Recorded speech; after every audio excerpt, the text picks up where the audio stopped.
وأحسن منك لم تر قط عيني وأجمل منك لم تلد النساء خلقت مبرأ من كل عيب خلقت مبرأ من كل عيب كأنك قد خلقت كما تشاء كتاب أنزلناه إليك مبارك ليدبروا آياته وليتذكر أولو الألباب. یہ کتاب برکت والی ہے جسے ہم نے آپ کی طرف نازل فرمایا ہے تاکہ دانش مند لوگ اس کی آیتوں میں غور و فکر کریں اور نصیحت حاصل کریں. اللہم صلی علی سیدنا محمد وعلی آل سیدنا محمد بعدد کل ذرۃ مئۃ الف الف مرۃ. سامعین و ناظرین کرام، السلام علیکم ورحمۃ اللہ وبرکاتہ. سامعین کرام، سورہ نحل آیت نمبر 77 اور 78 آج زیر مطالعہ ہیں، اور آج کے درس کا ایک ہی موضوع ہے، وہ یہ ہے کہ قیامت کب آئے گی. اس کے ساتھ ہی سامعین کرام آج کے درس کا آغاز کرتے ہیں. سب سے پہلے گزشتہ سبق کی دہرائی ہوگی. ضرب اللہ مثلا عبدا مملوكا لا يقدر على شيء ومن رزقناه منا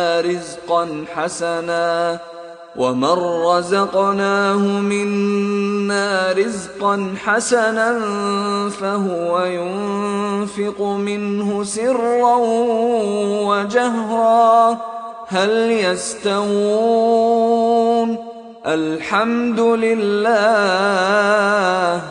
بل أكثرهم لا يعلمون. اللہ نے ایک مثال بیان فرمائی ہے کہ ایک غلام ہے جو کسی کی ملکیت میں ہے، خود کسی چیز پر قدرت نہیں رکھتا، اور دوسرا وہ شخص ہے جسے ہم نے اپنی طرف سے عمدہ روزی عطا فرمائی ہے، سو وہ اس میں سے پوشیدہ اور ظاہر خرچ کرتا ہے. کیا وہ برابر ہو سکتے ہیں؟ سب تعریفیں اللہ کے لیے ہیں، بلکہ ان میں سے اکثر بنیادی حقیقت کو بھی نہیں جانتے.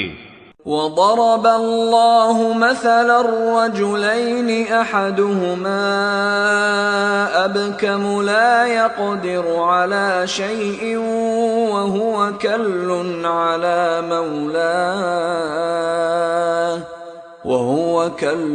على مولاه أينما يوجهه لا يأت بخير هل يستوي هو ومن يأمر بالعدل وهو على صراط مستقيم. اور اللہ نے دو ایسے آدمیوں کی مثال بیان فرمائی ہے جن میں سے ایک گونگا ہے، وہ کسی چیز پر قدرت نہیں رکھتا اور وہ اپنے مالک پر بوجھ ہے، وہ مالک اسے جدھر بھی بھیجتا ہے کوئی بھلائی لے کر نہیں آتا. کیا وہ گونگا اور دوسرا وہ شخص جو اس منصب کا حامل ہے کہ لوگوں کو عدل و انصاف کا حکم دیتا ہے اور وہ خود بھی سیدھی راہ پر گامزن ہے، دونوں برابر ہو سکتے ہیں؟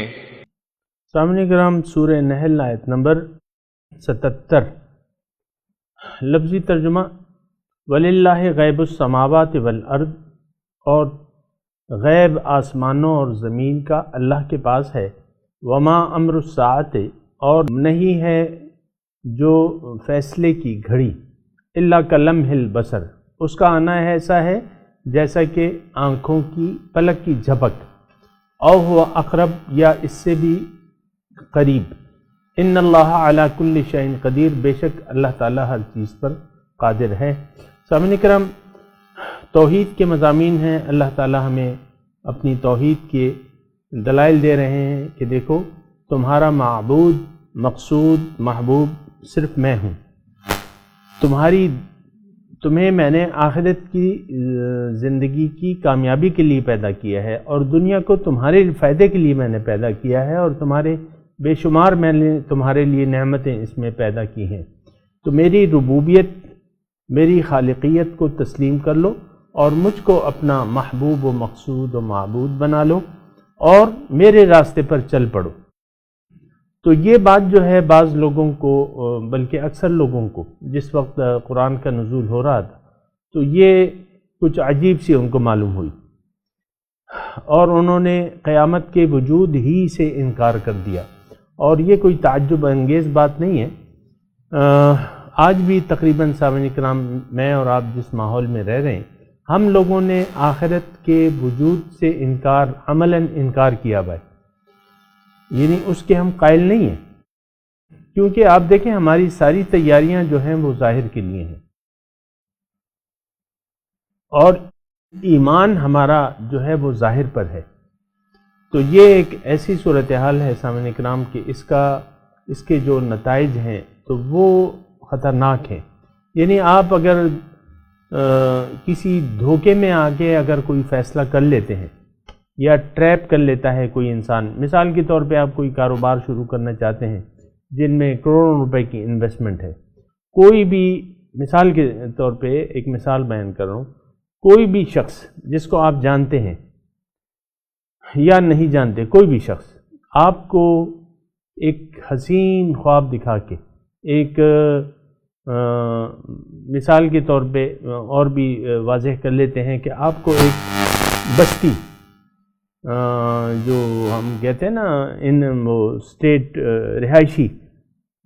رہائشی کالونی کا آپ کو کہہ کے آپ کو آمادہ کر لیتا ہے کہ آپ ایک زمین خریدیں، اس میں پلاٹ بنائیں، اور تو آپ اس شخص کے کہنے پہ ایک وہ زمین کا انتخاب کر لیتے ہیں جو آپ نے دیکھی بھی نہیں ہے، وہ شخص ہے جھوٹا، فراڈیا، تو آپ اس پر یقین کر لیتے ہیں، اور وہ آپ کو کہتا ہے کہ ہاں ایسا ہو جائے گا اور آپ اتنے کما لیں گے، اس سے 50 گنا زیادہ کما لیں گے۔ آپ دھوکے میں آ کے اس شخص پہ بھروسہ کر کے اور اپنے پیسے اس کے حوالے کر دیتے ہیں کہ لے لو اور تم کرو انتظام سارا۔ وہ کہتا ہے میں ذمہ دار ہوں تمہارا۔ تو کچھ اسی طرح صورتحال بنتی ہے سامنے کرام۔ ہم جو دنیا میں یہ وقت گزار رہے ہیں نا، شیطان نے یہ دنیا ہمارے سامنے مزین کر دی گئی ہے، مزین ہے، اچھی لگتی ہے، کیوں؟ اس کی میں وجوہات بیان کر چکا ہوں، کیونکہ ہماری نظریں اس پر لگ رہی ہیں، اس کے علاوہ ہمیں کچھ نظر نہیں آ رہا۔ لیکن حقیقت تو اس کے خلاف ہے، حقیقت تو وہ نہیں ہے جو نظر آ رہی ہے، حقیقت وہ ہے جو کہ نظر نہیں آ رہی، یہ حقیقت ہے۔ تو پھر یہ ہے کہ انسان کو دیکھ لینا چاہیے، دھوکے میں نہیں آنا چاہیے۔ اللہ تعالی ہمیں حق کی طرف بلاتے ہیں، یعنی ہمیں حق دکھاتے ہیں، ہمیں حق کی طرف دعوت دیتے ہیں کہ تم حق جو کہ اس وقت نظر نہیں آ رہا اس کو مان لو، یا مجھ کو مان لو، مجھ پر ایمان لے آؤ، مجھ پہ یقین کر لو، میری ملاقات پہ یقین کر لو، میری ملاقات کے لیے تیاری شروع کر دو، میں عن قریب تمہیں اپنا جلوہ دکھاؤں گا، میں عن قریب تمہیں اپنے قریب کر لوں گا، تو تم میرا انتخاب کر کے میرے راستے پر چلنا شروع کر دو۔ لیکن ہم ظاہر کے دھوکے میں آ جاتے ہیں۔ عام طور پہ یہ ہوتا ہے کہ ہم لوگ، اکثریت ہم بات کرتے ہیں، اکثریت ہم لوگوں کی جو ہے وہ ظاہر کے دھوکے میں آ گئی ہے، اور ہم دنیا کے مفادات کو حقیقی سمجھتے ہیں، دنیا کے فائدے کو اصل سمجھ لیتے ہیں کہ اصل کامیابی جو ہے وہ ظاہر کی کامیابی ہے۔ تو ظاہر کی کامیابی کو اصل سمجھ لینا، حقیقت سمجھ لینا، یہ بہت بڑا دھوکہ ہے۔ ایسا نہیں ہے، دنیا ہمارے فائدے اور نقصان کی جگہ نہیں ہے۔ آخرت کے دن پتہ چلے گا کہ کون فائدے میں ہے اور کون نقصان میں ہے۔ یوم یجمعکم لیوم الجمع ذالک یوم التغابن، اللہ تعالیٰ فرماتے ہیں کہ جس دن وہ تمہیں جمع کرے گا، جمع کرنے والے دن، یوم یجمعکم لیوم الجمع ذالک یوم التغابن، وہ فائدے اور نقصان کا دن ہے، یعنی اس وقت پتہ چلے گا کہ کس نے کیا کمایا ہے۔ تو یہ میں آپ کو عرض کر رہا تھا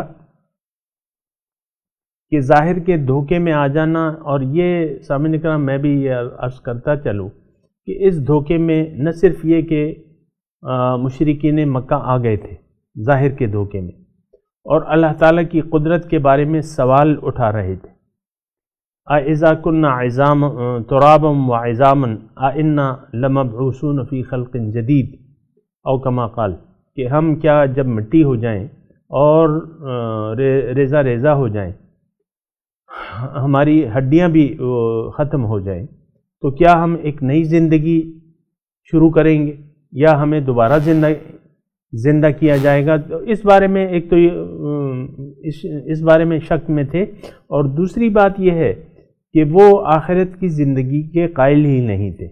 ہیہات لما توعدون، بہت دور ہے وہ جس کا تم سے وعدہ کیا جا رہا ہے، یعنی ایسا نہیں ہونے والا۔ بہرحال یہ ساری باتیں ہیں، آج بھی سامعین کرام وہی حالات ہیں جو جاہلیت کے دور کے لوگوں نے اپنے قائم کر لیے تھے، اور آج بھی ہم دوبارہ جی اٹھنے پر یقین نہیں رکھتے۔ اس کی وجہ بالکل ظاہر ہے، کیونکہ ہماری ساری تیاریاں جو ہیں وہ ظاہر کے لیے ہیں، آخرت کو ہم لوگ بھول بیٹھے ہیں۔ تو یہ تصورات کہ میں مسلمان ہوں، میں نے کلمہ پڑھا ہوا ہے، میری شفاعت ہوگی، اللہ تعالیٰ کی بخشش ہوگی، یہ سارے تصورات یعنی قائم نہیں کرنے چاہیے۔ حقیقت کو دیکھ کے، حقیقت کو محسوس کر کے جینا چاہیے۔ آخرت جو ہے وہ صرف متقین کے لیے ہے، والعاقبۃ للمتقین، اور متقی شخص مومن ہو سکتا ہے، غیر مومن جو ہے وہ تو متقی جتنا بھی وہ پرہیزگار ہو اس کو ہم متقی کا درجہ نہیں دے سکتے۔ بہرحال ایمان باللہ یہ ایک الگ چیز ہے سامعین اکرام، یہ وہ نہیں ہے جو ہم نے زبان سے کلمہ پڑھنے سے کوئی مومن نہیں ہو سکتا جب تک ایمان اس کے دل میں داخل نہ ہو، یہ بات یاد رکھ لیں۔ قُل لَمْ تُؤْمِنُوا وَلَمَّا يَدْخُلِ الْإِيمَانُ فِي قُلُوبِكُمْ، اللہ تعالیٰ نے ایسے لوگوں کو جو زبانی دعوی ایمان سے اپنے آپ کو مومن سمجھنے لگے تھے، ان سے فرما رہے ہیں اللہ تعالیٰ قرآن پاک میں، آپ ان سے کہہ دیجئے قُل لَمْ تُؤْمِنُوا وَلَكِنْ قُولُوا أَسْلَمْنَا وَلَمَّا يَدْخُلِ الْإِيمَانُ فِي قُلُوبِكُمْ، آپ ان سے کہہ دیجئے تم ایمان نہیں لائے ہو، تم مومن نہیں ہو۔ کیوں؟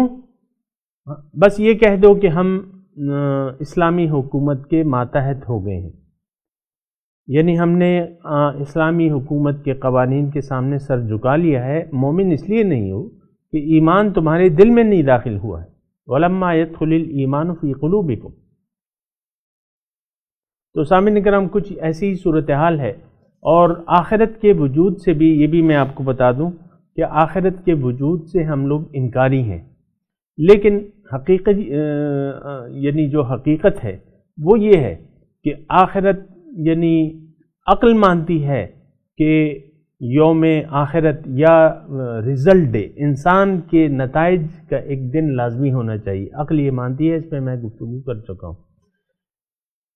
پھر دوبارہ پیدا ہونا، انسان یعنی عقل مانتی ہے کہ ہاں اللہ تعالیٰ ایسا کر سکتا ہے، اللہ تعالیٰ کی ہماری مثالیں بھری ہوئی ہیں، زمین مردہ ہوتی ہے، آسمان سے بارش کا پانی آتا ہے، وہ سرسوں شاداب ہو جاتی ہے، مردہ زمین جو ہے تر و تازہ لہلہانے لگتی ہے کھیتی۔ یہ تو اللہ تعالیٰ کے لیے کوئی مشکل نہیں ہے سامعین کرام۔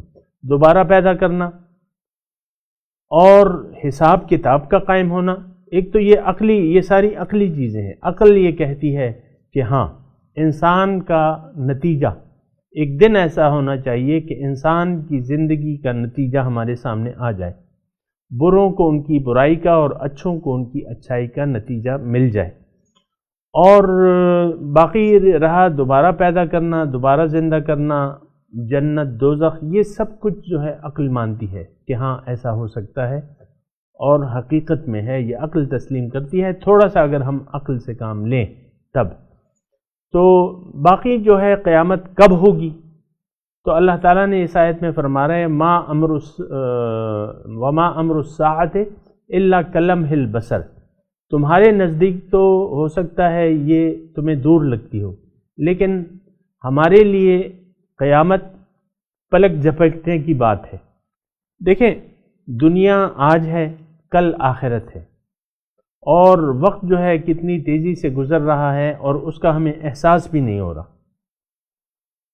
تو حقیقت میں سامعین کرام کہ انسان دنیا میں زندگی گزارتے گزارتے اور دنیا کے لیے محنت کرتے کرتے، دنیا کو سمیٹتے سمیٹتے، جمع کرتے کرتے اس دنیا سے چلا جاتا ہے، اور اسے آخرت کے لیے تیاری کرنے کا، اس پہ یقین کرنے کا، اس کے لیے عمل کرنے کا اس کا وقت ہی نہیں ملتا، کیونکہ یہ تو غفلت میں پڑ گیا ہے۔ اور اللہ تعالیٰ نے تو سورہ انبیاء میں فرما دیا ہے کہ اقترب للناس حسابہم وہم فی غفلۃ معرضون، لوگوں کے حساب کتاب کا وقت قریب آ پہنچا اور یہ غفلت میں پڑے ہوئے ہیں۔ تو بہرحال یہ کوئی مشکل نہیں ہے، باقی وہ کب ہوگا یہ تو اللہ تعالیٰ کو علم ہے، یہ اس کے علم پہ موقوف ہے۔ یہ آج کی جو آیت ہے، دوبارہ میں ترجمہ پڑھتا ہوں، وَلِلَّهِ غَيْبُ السَّمَاوَاتِ وَالْأَرْضِ، تمام پوشیدہ باتیں ہیں، اس کا حقیقی علم جو ہے وہ اللہ تعالیٰ کو ہے۔ یعنی قیامت کب آئے گی اس کا بتانا بھی اس کے خلاف ہے، بتانا بھی انسان کے فائدے میں نہیں ہے، نہ اس کا کوئی فائدہ ہوگا۔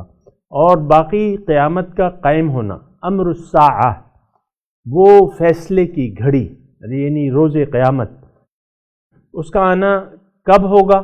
اس کا آنا جو ہے اللہ تعالیٰ اس میں فرما رہا ہے کہ وہ دور کی بات نہیں ہے، وہ ایسی بات ہے جیسے پلک جھپکنا، تم پلک جھپکو گے اور وہ آ جائے گی اللہ تعالیٰ کے نزدیک۔ ہماری تو عقل جو ہے محدود ہے، ہماری تمام قوتیں محدود ہیں، اللہ تعالیٰ کے نزدیک تو قیامت کا دن قائم ہو چکا ہے۔ یعنی وہ سارے یعنی علم تو اللہ تعالیٰ کا بہت وسیع ہے نا سامعین کرام، یعنی قیامت کا دن وہ ہو چکا ہے، یعنی جو چیز جو ہونے والی ہے وہ تو اللہ تعالیٰ کو معلومات ہیں اس کی، کب آئے گی اللہ تعالیٰ کے حساب سے پلک جھپکتے میں یا اس سے بھی قریب، اس کا وقوع جو ہے وہ پلک جھپکتے ہے یا اس سے بھی قریب۔ تو سامعین کرام یہاں اگر ہم ٹھہر کے تھوڑا سا اس بات پہ غور کریں کہ اللہ تعالیٰ کی اس بات پہ یقین کر لیں کہ بھئی پلک جھپکنے میں تمہارا زندگی کا وقت ختم ہو جائے گا اور قیامت قائم ہو جائے گی، تو پھر میرے خیال سے یعنی اگر ہم یقین کر لیں، ہمیں تو یقین نہیں ہوتا اللہ تعالیٰ کی اکثر باتوں پہ سامعین کرام، افسوس سے یہ کہنا پڑتا ہے اللہ تعالیٰ جو کوئی بھی فرما رہے ہمارا اتنا ایمان اس پہ نہیں ہوتا۔ جیسا کہ یہ بات ہے کہ اللہ تعالیٰ فرما رہا ہے کہ بھئی فیصلے کی گھڑی تو پلک جھپکنے کی بات ہے یا اس سے بھی زیادہ قریب۔ دوسری بات یہ ہے اس میں سامعین کرام ضمنی طور پہ کہ موت جو ہے، انسان کی موت، وہ انسانی قیامت ہے، قیامت آپ اس کو وسطیٰ، قیامت صغریٰ اسے کہا جاتا ہے۔ حضور صلی اللہ علیہ وسلم کا ارشاد ہے کہ من مات فقط قامت قیامتہ، جو مر گیا اس کی قیامت تو قائم ہو گئی، یعنی اس کا اعمال نامہ بند ہو گیا، مزید کچھ وہ فیصلے کر کے کچھ نیک یا برے اعمال نہیں کر سکتا، الا یہ کہ جو برائی وہ چھوڑ کے جا رہا ہے، برائی کے اعمال یا بری عادتیں یا اچھائی کے اعمال چھوڑ کے جا رہا ہے تو اس کا عذاب ثواب اس سے ملتا رہے گا، لیکن مزید کوئی عمل کرنا، کوئی نیا عمل کرنا، یہ انسان کے اختیار سے باہر ہو جاتا ہے۔ موت جو ہے سامنے کا، دیکھیں موت کو تو ہم قریب سمجھتے ہی ہیں، یعنی موت کا وقت تو ہمیں معلوم بھی نہیں ہے سامنے کرام کہ موت کب آئے گی، اور موت کے ساتھ ہی ہماری قیامت قائم ہو جاتی ہے۔ آپ کو معلوم ہے کہ احادیث سے ثابت ہے کہ سوال و جواب جو ہے، آخرت کیا ہے؟ سوال و جواب۔ تو اس کی ابتدا ہو جاتی ہے، فرشتے آتے ہیں، رب کے متعلق پوچھتے ہیں، دین کے متعلق پوچھتے ہیں، حضور صلی اللہ علیہ وسلم کے متعلق۔ یہی وہ باتیں ہیں جس پہ آج یقین کر لینا چاہیے، اور ان سوالات کے جوابات کی تیاری کر لینی چاہیے۔ اور کہنا پڑے گا سامعین کرام کہ ہمیں ہمارا رب جو ہے وہ ظاہر دنیا ہے، مال و دولت، یعنی اس کو ہم بڑی کامیابی سمجھتے ہیں، اور اس کو ظاہر کو ہم یعنی مال و دولت کو ہم قاضی الحاجات سمجھتے ہیں، مشکل کشا سمجھتے ہیں۔ اور یہ ایک بہت ایسی صورتحال ہے کہ جو افسوسناک ہے سامعین کرام۔ پیسے میں کوئی طاقت نہیں ہے، ساری طاقت جو ہے اللہ تعالیٰ کے ہاتھ میں ہے آج بھی۔ کل اس کا یعنی مظاہرہ روز قیامت کے دن مظاہرہ ہو جائے گا، لیکن اس وقت کوئی فائدہ نہیں ہے۔ آج یہ یقین کر لینے کی ضرورت ہے کہ ان القوت للہ جمیعا، ساری قوتوں کا مالک صرف اللہ تعالیٰ کی ذات ہے۔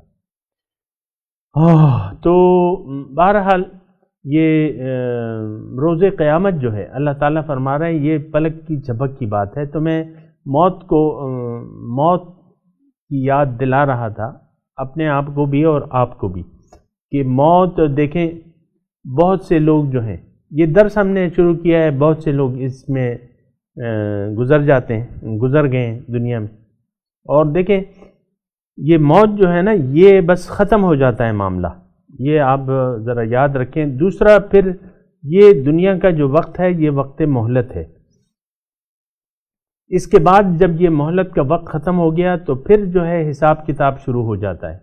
حضور صلی اللہ علیہ وسلم فرماتے ہیں کہ قبر یا تو دوزخ کے گڑھوں میں سے ایک گڑھا ہے یا جنت کے باغیچوں میں سے ایک باغیچہ ہے، اور وہ احادیث ساری آپ کو معلوم ہے جو قبر کے متعلق ہیں۔ اور یعنی عذاب قبر اور ثواب قبر شروع ہو جاتا ہے۔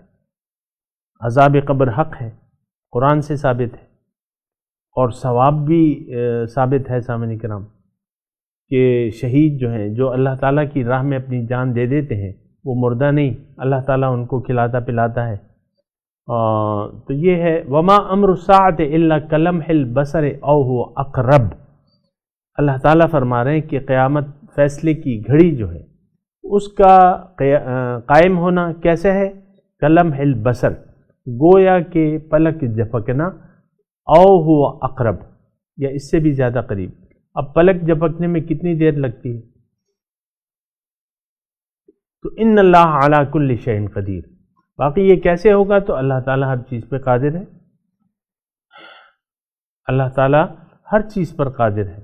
تو یہ ساری کائنات کی جو تخلیق ہے سامعین کرام، یہ ساری نعمتیں جو اللہ تعالیٰ نے ہمیں دی ہیں، یہ جو زندگی دی ہے، یہ سارا سسٹم جو ہے یہ ظاہری عقل کا یہ ہماری سمجھ میں نہیں آتا کہ کس طریقے سے مٹی سے پھل نکل آتے ہیں انواع و اقسام کے، کس طریقے سے وہی مٹی سے سبزیاں اگاتی ہیں، وہی مٹی ہوتی ہے، وہی پانی ہوتی ہے، اس میں اجناس اگاتی ہیں وغیرہ وغیرہ۔ تو مٹی سے آپ دیکھیں یہ انسان، یہ ہمارے عقل و فکر کی بات نہیں ہے، اس پہ ہم بات کر بھی چکے ہیں۔ تو اللہ تعالیٰ جو ہے ہر چیز پر قادر ہے۔ تو یہ قیامت کا قائم ہونا جو ہے یہ کوئی دور کی بات نہیں ہے۔ دوسرا میں نے آپ کو بتایا کہ موت یعنی انتقال کے وقت سے ہی حساب کتاب کا وقت شروع ہو جاتا ہے، اور وہ تو ابھی سانس بھی نہیں نکلی ہوتی کہ جب پردے اٹھا دیے جاتے ہیں۔ فَكَشَفْنَا عَنْكَ غِطَاءَكَ فَبَصَرُكَ الْيَوْمَ حَدِيدٌ، آج تیری نظر سے فَكَشَفْنَا عَنْكَ غِطَاءَكَ، تیری نظر سے پردے ہٹا دیے جائیں گے، آج تیری نظر تیز ہوگی۔ جبھی تو نزع کے وقت کی توبہ قبول نہیں ہوتی سامعین کرام۔ بہرحال یہ جو اگلی آیت ہے اللہ تعالیٰ اس میں بیان فرما رہے ہیں کہ وَاللَّهُ أَخْرَجَكُم مِّن بُطُونِ أُمَّهَاتِكُم، اللہ تعالیٰ نے تمہیں نکالا تمہاری ماؤں کے پیٹوں سے۔ پہلے لفظی ترجمہ سن لیں، واللہ، اللہ نے، اخرجکم، نکالتا ہے تمہیں من بطون امہاتکم تمہاری ماؤں کے پیٹوں سے لا تعلمون شیئا اس حالت میں کہ تم کسی چیز کا اس وقت علم نہیں رکھتے. اور پھر اللہ تعالیٰ نے جعل لکم السمع تمہارے لیے سماعت تمہارے لیے بصارت بنا دی والافئدہ اور دل لعلکم تشکرون تاکہ تم شکریہ ادا کرو. انسان کی پیدائش بھی اللہ تعالیٰ کی قدرت کا مظہر ہے. سامنے کا یعنی وقت اتنا نہیں ہے میرے پاس، لیکن آپ خود دیکھ لیں کہ انسان سے انسان پیدا ہوتا ہے تو یہ کون ہے، اس کا خالق کون ہے؟ ماں کے پیٹ میں بچے کو غذا کون دیتا ہے؟ ماں کے پیٹ میں بچے کی صورت گری اور اعضاء گری کون کرتا ہے؟ اعضاء کون بناتا ہے؟ ظاہر ہے کہ اللہ تعالیٰ ہی ہے. هو الذی یصورکم فی الارحام کیف یشاء اللہ تعالیٰ جس طرح چاہتا ہے وہ تمہاری صورت گری کرتا ہے. تو دیکھیں یہ صورتوں میں پھر یہ ایک لمبا مضمون ہے. انسان کی جو ظاہری حیثیت ہے جو ماں کے پیٹ میں ہوتی ہے، کس طریقے سے اس کے بدنی اعضاء بنتے ہیں، کس طریقے سے نطفے سے لوتھڑا بنتا ہے اور کیسے اس کی ہڈیاں بنتی ہیں، پھر کس طریقے سے ہڈیوں پہ گوشت چڑھایا جاتا ہے، اور پھر انسان جو ہے وہ ماں کے پیٹ سے باہر آتا ہے، کس طریقے سے اللہ تعالیٰ نے اس کے لیے کیا کیا انتظام کر دیے ہیں. اور پھر اس کے لیے یعنی ماں کے پیٹ میں ہی اس کی صلاحیت، سمع و بصر کی صلاحیت، اس کا دل جو ہے وہ دھڑکنا شروع کر دیتا ہے ماں کے پیٹ میں. بچہ زندہ ہوتا ہے ماں کے پیٹ میں، لیکن یہ اس کو کون سی آکسیجن، کون سی خوراک وہاں دی جا رہی ہے. بہرحال یہ ساری نعمتیں ہیں اللہ تعالیٰ کی. ہمارا خالق و مالک سامعین کرام اللہ تعالیٰ ہی ہے. ہمیں یعنی ہماری ہستی کو وجود بخشنے والی ذات جو ہے وہ اللہ تعالیٰ ہی کی ہے.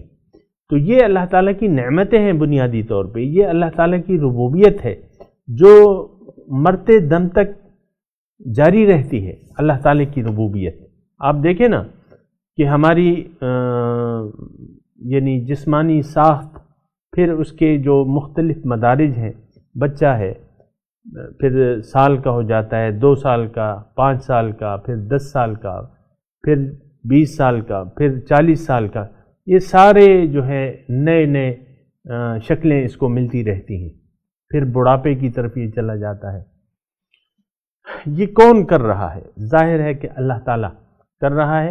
اور اب اس میں سوال یہ ہے کہ اللہ تعالیٰ نے انسان کو روح کو جسم کیوں دیا ہے؟ کون دے رہا ہے؟ یہ تو ہمیں معلوم ہے. اب کیوں دیا ہے یہ سوال ہے. اب اس سوال پہ اپنے آپ کو سمجھانا چاہیے. یہاں تذکرہ ہے، اللہ تعالیٰ فرما رہے ہیں یہ سب کچھ میں نے اس لیے کیا ہے تاکہ تم شکریہ ادا کرو. اللہ تعالیٰ لعلکم تشکرون، اللہ تعالیٰ کی نعمتوں کا شکریہ ادا کرو. سامعین کرام یہ جسم جو ہے اللہ تعالیٰ کی ایک نعمت ہے. انسان میں آپ حقیقت میں ایک روح ہے، اور یہ انسان، یہ کائنات اللہ تعالیٰ نے انسان کے فائدے کے لیے بنائی ہے. ساری نعمتیں اللہ تعالیٰ نے اس کو دی ہیں اور اس کو دنیا میں ایک مہلت کا وقت دیا ہے. پھر اس کو یعنی جو فطری استعداد ہے اس کو ودیت کی گئی ہے. فَأَلْهَمَهَا فُجُورَهَا وَتَقْوَاهَا، اس کو نیکی اور برائی بیان کر دی گئی ہے. اور پھر ہدایت بھجوائی ہے اللہ تعالیٰ نے ہمارے لیے. پھر رسول اللہ کا داعی بن کے آتے ہیں، داعی بنا کے بھجوائے جاتے ہیں. رسول اللہ کے رسول جتنے بھی ہیں تمام رسول اللہ کی طرف دعوت دینے والے ہیں. تو اللہ تعالیٰ کے رسولوں کی بات مان کے ان کے بتائے ہوئے مقصد زندگی پر یقین کر کے اس مقصد زندگی کے راستے پر چلنے سے ہی شکریہ ادا ہو سکتا ہے. یعنی اگر میں مزید آسان الفاظ میں آپ کو کہوں تو مضمون یہ ہے کہ انسان کا شکریہ، زندگی کا شکریہ کیا ہے کہ آپ اللہ تعالیٰ کو مقصود واحد تسلیم کر لیں. مان لیں کہ اللہ تعالیٰ نے مجھے اپنے لیے پیدا کیا ہے اور اپنی طرف بلا رہا ہے. واللہ یدعو الی دار السلام، سارعوا الی مغفرۃ من ربکم وجنہ، جنت کی طرف جلدی کرو، دارالسلام کی طرف جلدی کرو۔ اللہ تعالیٰ دارالسلام، سلامتی کے گھر جو کہ جنت ہے، اس کی میں وضاحت کر چکا ہوں۔ تو جنت میں جانے کے لیے انسان آیا ہے، نہ کہ دوزخ میں جانے کے لیے، یہ بات نوٹ کر لیں سامعین کرام۔ تو اللہ تعالیٰ نے ہمیں پیدا کیا ہے، اور ہمارا اگر عقل سلیم سے کام لیں تو ہمیں پتہ چل جاتا ہے کہ ہماری زندگی کا مقصد تو ہو اللہ تعالیٰ ہی ہے۔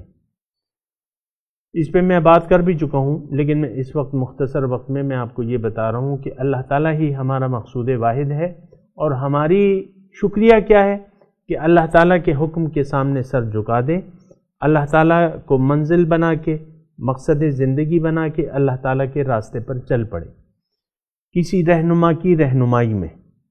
تو یہ شکریہ ہے۔ اگر ہم اللہ تعالیٰ کو بھلا کے زندگی گزاریں گے تو یہ ناشکری ہے، اور ناشکرے لوگوں کا ٹھکانہ جہنم ہے۔ سامعین کرام، یہ بات نوٹ کر لیں۔ سامعین کرام، میں تلاوت کرتا ہوں، آپ میرے ساتھ دہرائیے۔ اعوذ باللہ من الشیطان الرجیم۔ وَلِلَّهِ غَيْبُ السَّمَاوَاتِ وَالْأَرْضِ وَمَا أَمْرُ السَّاعَةِ إِلَّا كَلَمْحِ الْبَصَرِ أَوْ هُوَ أَقْرَبُ إِنَّ اللَّهَ عَلَى كُلِّ شَيْءٍ قَدِيرٌ وَاللَّهُ أَخْرَجَكُم مِّن بُطُونِ أُمَّهَاتِكُمْ وَجَعَلَ لَكُمُ السَّمْعَ وَالْأَبْصَارَ وَالْأَفْئِدَةَ لَعَلَّكُمْ تَشْكُرُونَ۔ ترجمہ سنا دیجیے۔ وَلِلَّهِ غَيْبُ السَّمَاوَاتِ وَالْأَرْضِ، اللہ ہی جانتا ہے آسمانوں اور زمین کی پوشیدہ باتیں۔ وَمَا أَمْرُ السَّاعَةِ إِلَّا كَلَمْحِ الْبَصَرِ،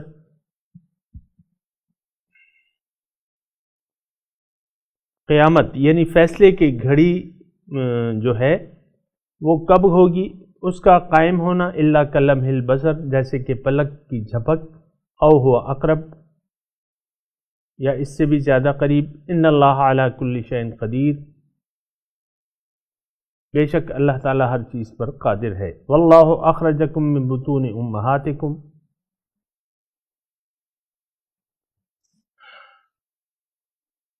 اور اللہ نے تمہیں نکالا تمہاری ماؤں کے پیٹوں سے، لا تعلمون شیئا، کہ تم کوئی علم نہیں رکھتے تھے کسی چیز کا۔ وجعل لکم السمع والابصار والافئدہ، اور اللہ تعالیٰ نے تمہاری سماعت اور بصارت اور دل بنا دیے، لعلکم تشکرون، تاکہ تم اس کی نعمتوں کا شکریہ ادا کرو۔ سامعین کرام، اب ان آیات کی تلاوت اور ترجمہ سنتے ہیں۔